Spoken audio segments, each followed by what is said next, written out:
Азия готовится дать бой коронавирусу. Первый зараженный в Кыргызстане. Правительство следит за ситуацией, а граждане не намерены отменять праздники. В Таджикистане сотни тысяч мигрантов так и не уехали в Россию на заработки. Чем им жить, непонятно. В Казахстане Нур-Султан и Алматы закрывают на карантин. Железнодорожный вокзал столицы штурмуют желающие покинуть город. В Алматы выстроились очереди в аптеках. Маски продают по сильно завышенной цене. Завтра они будут продавать по 300, посмотрите. Это называется мародерство.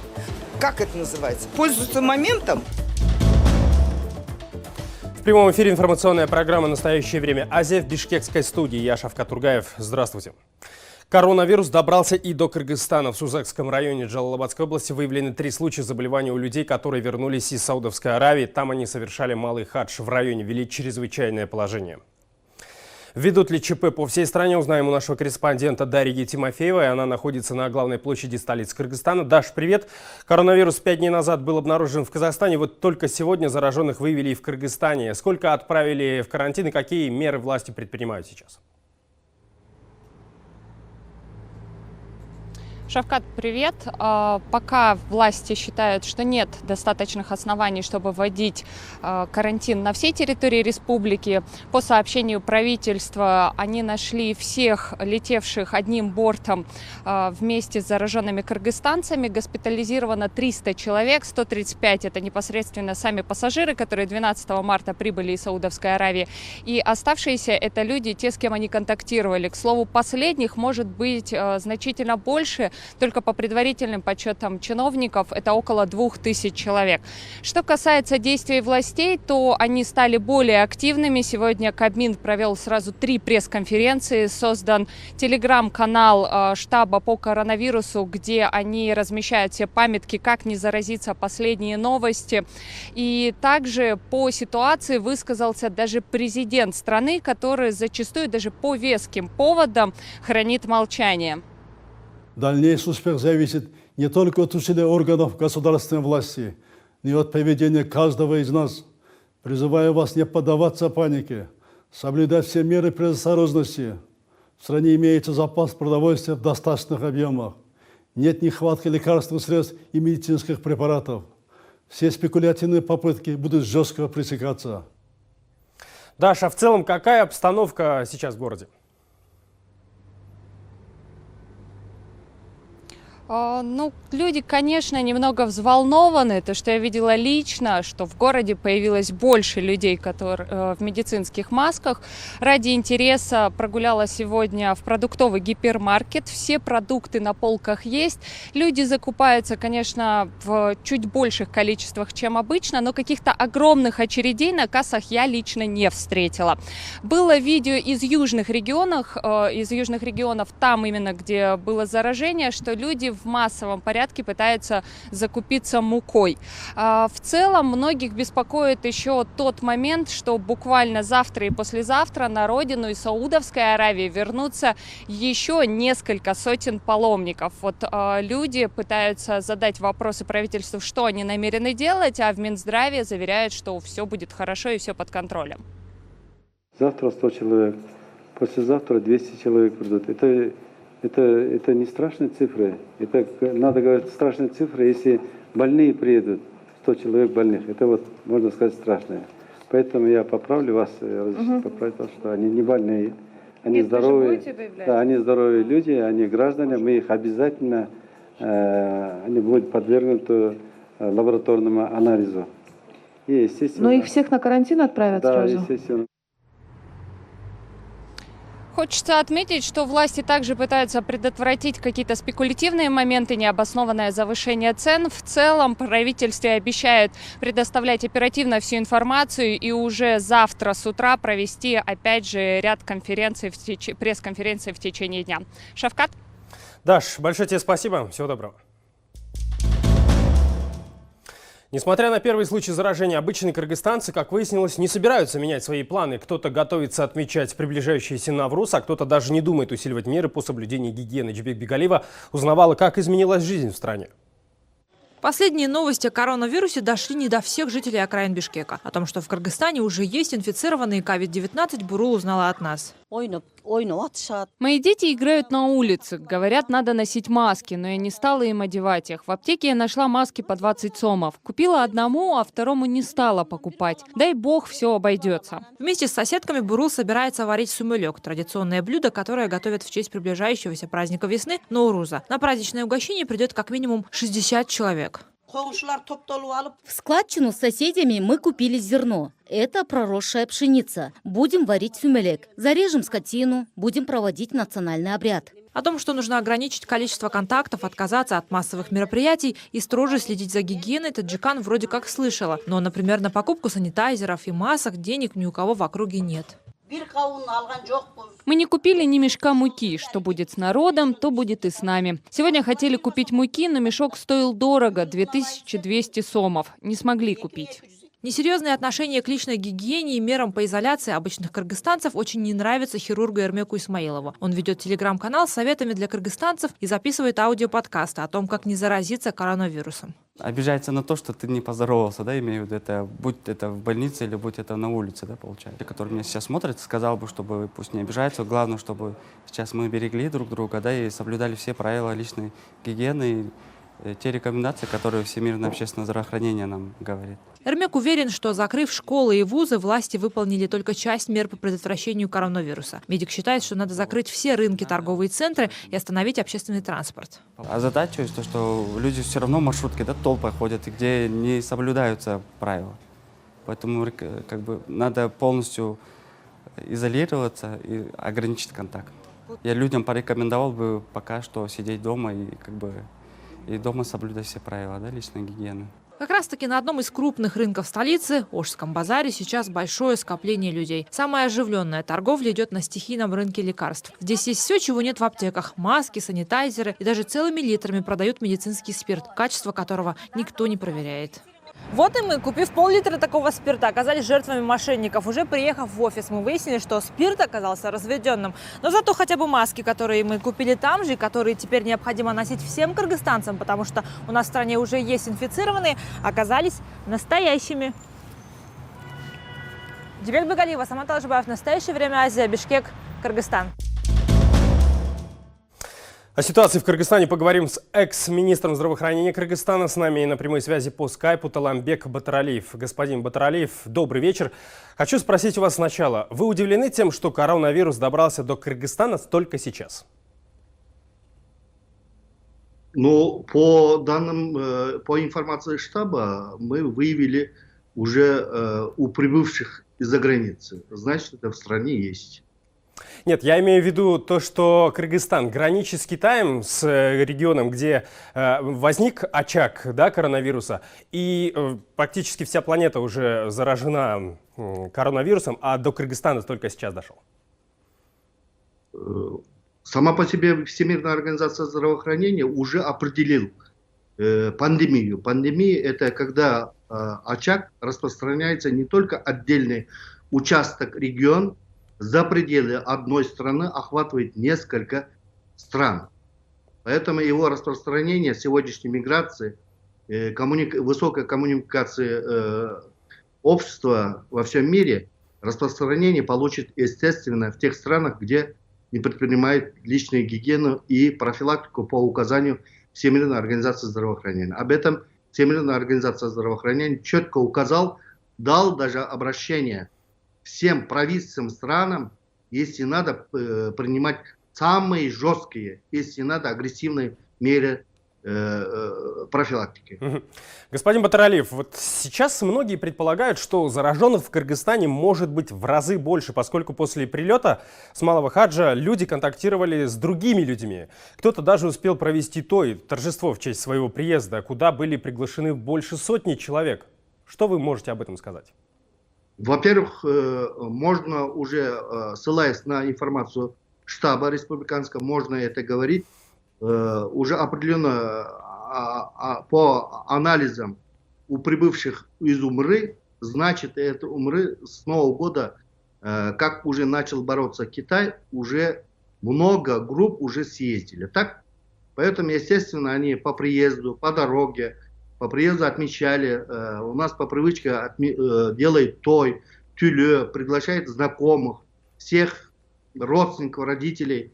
И большое мероприятие почти каждый, посетивший УМРУ, по возвращении это делает. Поэтому возможность это контактированных лиц в разы больше. Мгм.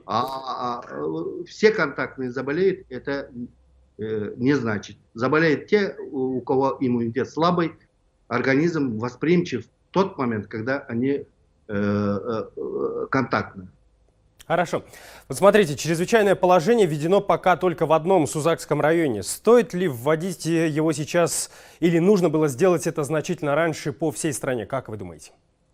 Поэтому чрезвычайное положение это должно быть конкретным расчетом. За это должны такое решение будет принимать, имеет право только штаб, и по их предложению возможно это введение отдельном городке или городе. Поэтому решение сам по себе штаб это не может. Расчет должен быть четким. Рецепт есть? Нет. Последние 100 лет это первая такая крупная пандемия. Поэтому его последствия в случае введения чрезвычайной ситуации бывает не только положительно и негативно. Поэтому конкретно ответственность за это за членом штаба и кто этим занимается. Поэтому информацию в полной мере не владею. Здесь должен быть рассчитаны не только экономические расчеты, а расчеты на будущее. Но вот вы, как бывший министр здравоохранения, человек, который занимал очень высокий пост, оценивая нынешнюю ситуацию, как бы вы в этой ситуации поступили? Я скажу, в 2015 году у нас был элементарная вспышка кори. Тогда даже о проведении национальной иммунизации были противники, нелегко было. Были даже противники среди врачей, саботажников, среди населения отказников. Поэтому пандемия, связанная с вирусной инфекцией, очень сложное мероприятие. Поэтому я призываю четко проследить по алгоритму Всемирной организации здравоохранения. Раз. Второе. Четко выполнять предписания республиканского штаба. Сейчас не время полемики, не время обсуждения, критики. Да, если не даст открыто говорить, но помогать. Да, господин Батыралиев, ваша позиция понятна. Я благодарю вас за интервью. Всего доброго. До свидания.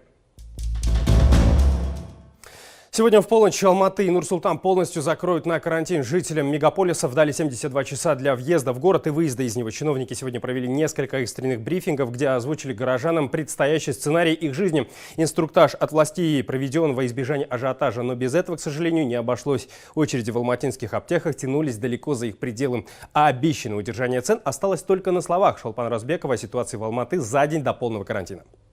Сегодня с 9 вечера начнут работать установленные 27 блокпостов при въезде в Алматы. В течение дня велась их подготовка. В администрации города уже озвучили, где конкретно будут находиться КПП. Власти предупредили жителей, что ровно в полночь город будет полностью закрыт. Правда, уехавшим алматинцам и гостям южной столицы дали чуть больше времени. Для жителей городов Казахстана и зарубежных наших гостей, тех, кто здесь работает, есть время до 0 часов 22 числа покинуть территорию города. Для алматинцев, которые находятся в других городах нашей страны, за границей, существует время до 0 часов 22 числа, чтобы вернуться на территорию города. Тем, кто живет за городом, но приезжает работать в Алматы, порекомендовали перебраться на время карантина поближе к своим офисам. Муниципальные власти даже обещают помощь в поиске жилья. Мы готовы оказать содействие, найти здесь помещение. Все гостиницы, хостелы сейчас пустуют. Это хорошая возможность им переехать на месяц во время карантина, их сотрудники сюда в город. Либо, если это возможно, отпускать в оплачиваемый отпуск, либо дистанционно работать. Чиновники уверяют, что работодатели из-за режима ЧП должны выплачивать хотя бы минимальную зарплату своим сотрудникам, которые вынуждены уйти в неоплачиваемый отпуск. Это 42 тысячи тенге, $96, то есть в разы меньше, чем зарплата, на которую кормится целая семья. Если закроют дорогу, мы останемся голодными. У меня 3 кредита и 6 детей. Что мне делать? Между тем, в самом центре мегаполиса появилась очередь за медицинскими масками. Сегодня в центральной аптеке Алматы увеличилось не только количество посетителей, но и цены на защитные средства. Очередь в центральную аптеку. Алматинцы жалуются, что власти не смогли справиться не только с дефицитом масок и антисептиков, но и с ростом цен на эти товары. Хотя ранее чиновники заявляли, что в городе определены 48 аптек, где маски и другие средства защиты будут продаваться по установленным фиксированным ценам. В одной из аптек, которая входит в озвученный городадминистрацией список, маски продавались в 2 раза дороже. В любом аптеке нету, здесь есть и то по 200 тенге. Пишут одно, а вообще... На самом деле совсем другое. На 4000 купила 20 штук. Говорят, одна штука по 200 тенге. Я у них спрашиваю, накладная у вас есть? Они говорят, еще не поступила. Это завтра они будут продавать по 300, посмотрите. Это называется мародерство. Как это называется? Пользуются моментом? Руководство аптеки уверяет, что буквально до прихода нашей съемочной группы им вот-вот привезли маски по установленной властями цене. Мол, за 200 тенге продаются оставшиеся еще до карантинные маски. Мы сегодня, вот буквально недавно, минут 15 тому назад, получили маски от Акимата. 2000 штук мы будем продавать по 87 тенге. При мне купили за 200 тенге маски. Это что? Значит, они еще не успели поставить в приход.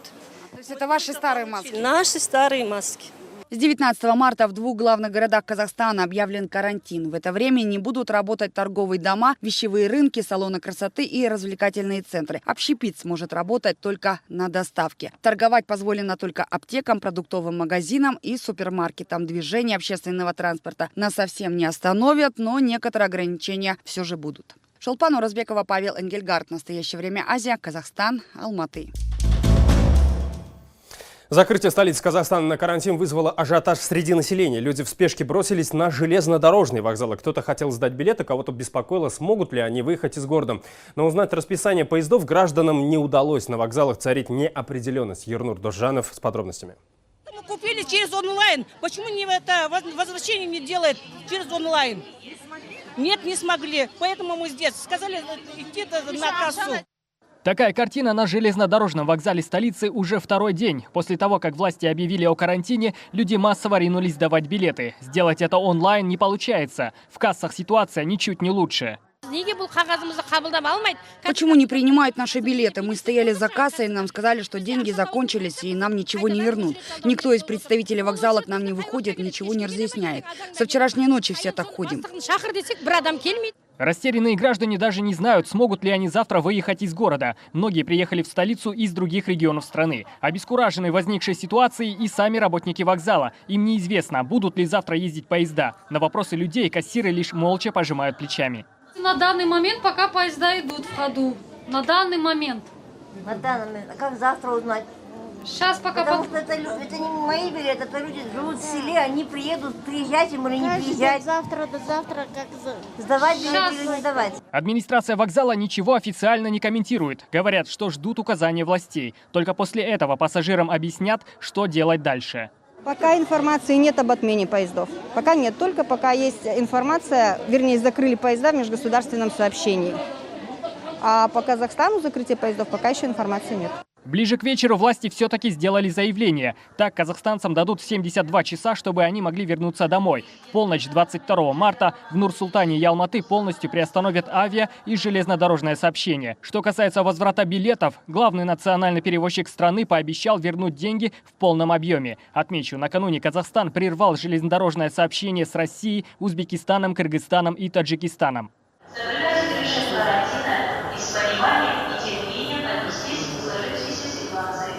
Ажиотаж сегодня наблюдался и на центральном рынке столицы. Около сотни арендаторов вещевых бутиков буквально штурмовали здание администрации.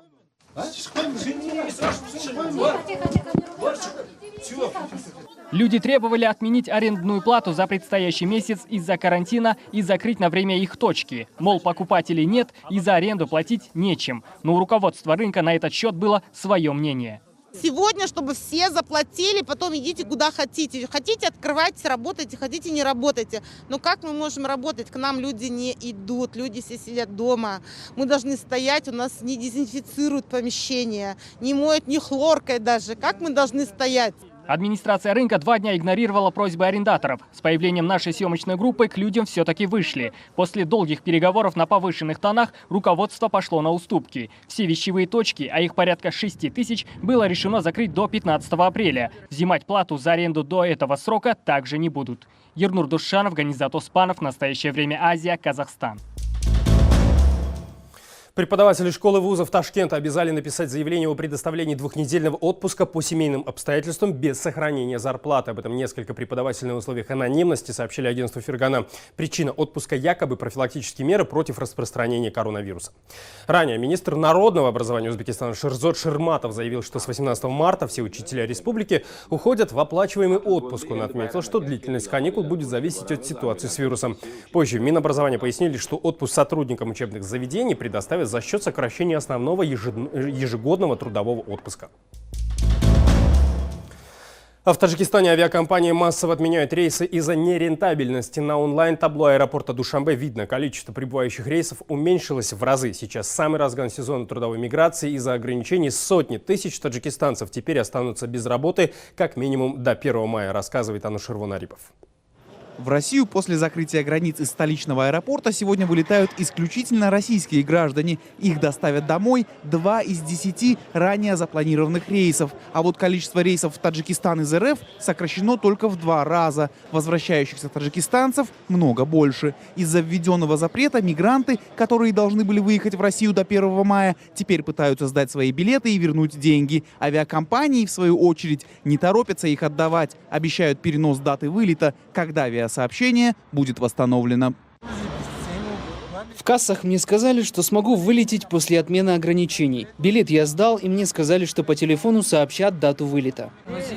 Билет я купил еще в России. Теперь мне говорят, что деньги за него я могу получить только в кассах в России. Здесь не возвращают. Проблем из-за запрета на въезд в Россию у мигрантов возникло очень много. Многие брали кредиты в банках на покупку авиабилетов и теперь не знают, как отдавать долг. Другие в срок не прибудут на свои рабочие места, из-за чего лишатся работы. Кто-то не сможет продлить вид на жительство. Но главное, люди не смогут за это время ничего заработать, а значит, им нечем кормить семьи. Власти должны предпринять срочные меры для помощи мигрантам, уверен эксперт в области миграции Рахмон Ульмасов. Мы должны постараться временно трудоустроить молодежь. Нужно создать центр помощи мигрантам, где им смогут оказать финансовую помощь или хотя бы 1 раз в день накормить, чтобы они не сидели без работы и еды. Я верю, что в течение месяца эта проблема решится. Пока власти страны о судьбе не выехавших мигрантов никаких заявлений не делали. Но, по словам Ульмасова, если ничего так и не будет сделано, это приведет к печальным последствиям. К каким именно, эксперт не уточнил. Анушер Вонарипов, Насим Исамов. Настоящее время, Азия. И последнее. В Ташкенте суд приговорил Гульнару Каримову к 13,5 годам тюрьмы. Ее признали виновной в организации преступного сообщества, вымогательстве, хищениях и другом. Отчитывать новый срок будут с 21 августа 2015 года. Вместе с Каримовой по уголовному делу проходили также ее соратники. Наибольший срок получил ее личный бухгалтер Нурмухаммад Садыков. Его приговорили к 20 годам, а помощница Гаене Авакян получила чуть больше 5 лет. В августе прошлого года Генпрокуратура сообщила о возбуждении против старшей дочери покойного президента Ислама Каримова ряда коррупционных уголовных дел. В декабре надзорный орган завел еще одно дело о новых преступлениях Каримовой. Это были все новости, о которых мы хотели вам рассказать. Мы встретимся с вами завтра в это же время. Я желаю вам всего доброго. До встречи в эфире в программе «Настоящий».